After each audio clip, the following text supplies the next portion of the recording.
ক্ষমতায় বিএনপি থাকে আর যদি আপনারা অন্য দলকে ভোট দেন, আমি কিন্তু আপনাদের কাউকে ছাড়বো না। আমি তাদের ঘর বাড়ি সব পুরায়া সরকার করে দেবো। যে যায় আমার মামা হোক, আপনার খেলা আছে, আমার মামার আমি তারাই দিয়েছিলাম ওই যে জরিপ নিয়ে দিয়েছিলাম না, আমি কিন্তু ছাড়ি নাই কিন্তু কাউরে। এবার কিন্তু আরো কঠোর হব, আমি মিন করতেছি কিন্তু এই কথাটাকে। ইনশাআল্লাহ আমার বিএনপি এবার ক্ষমতায় গ্রহণ করবে, ইনশাআল্লাহ সব মেজরিটি জিতা সরকার গঠন করবে।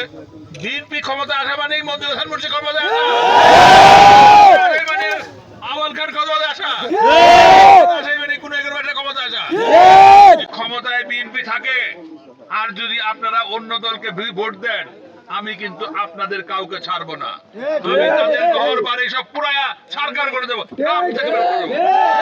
আমি কিন্তু কথা খুব পরিষ্কার ভাবে বলতেছি, এটা মনে করেন আমি ভয় দেখাচ্ছি। আমি পরিষ্কার করে বলেছি, কথা আপনি রেকর্ড করে বলে দিতে পারেন, যে দিয়া ইয়েতে ফেসবুকে ছেড়ে দিতে পারেন, আমার অসুবিধা নাই। আমি এটা মিন করতেছি।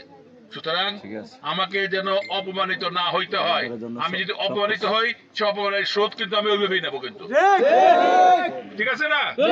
আপনাকে আমার অপমানিত হয়ে দেবেন, তাহলে সবাই কিন্তু 12ই ফেব্রুয়ারি তারিখে ট্রাক মার্কায় ভোট দিয়া জয়যুক্ত করবেন। মঞ্জুর হাসান মুন্সিকে অপমানের হাত থেকে রক্ষা করবেন, তারেক রহমানকে সরকার গঠনের সহায়তা করবেন, গুণাগার পাঠীদের সহায়তা করবেন। বিসমিল্লাহির রহমানির